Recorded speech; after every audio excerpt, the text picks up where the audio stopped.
দুর্ভাগ্য বলতে মানুষ যেটা বুঝে সেটা আসলে অধিকাংশ সময় তার নেওয়া ভুল সিদ্ধান্ত। মন থেকে কথা বলা আর মন রাখার জন্য কথা বলা, এই দুইটির মধ্যে অনেক পার্থক্য।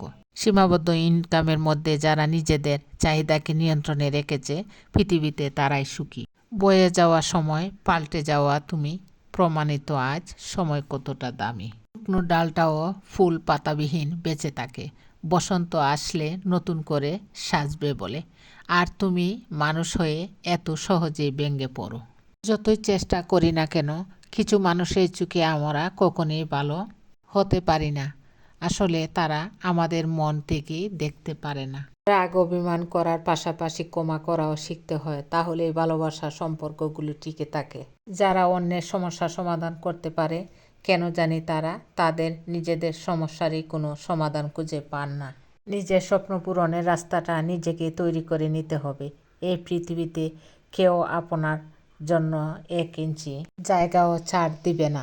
পৃথিবী বড় স্বার্থপর, পৃথিবী কাউকেই সুযোগ দেয় না, সুযোগ নিজেরই তৈরি করে নিতে হয়। কিছু কিছু কথার আঘাতের ওজন এত পরিমাণ যা এক জীবনে বয়ে বেড়ানো সত্যি খুব কষ্টকর। পৃথিবীতে যত ধরনের কষ্ট আছে তার মধ্যে তীব্রতর কষ্ট হচ্ছে বলতে না পারার কষ্ট। শব্দ হয় না, রক্তপাত হয় না, কিন্তু ভেতরে জ্বলে পুড়ে ছারখার হয়ে যায়। যে মানুষ নিজের ধৈর্যের উপর আস্থা রাখতে পারে না, সে মানুষ কখনো জীবনে বড় হতে পারে না। ভালোবাসার কোনো সঠিক সংজ্ঞা হয় না। যে ভালোবাসাকে যেভাবে দেখবে তার চোখে ভালোবাসা সেই রূপ নেবে।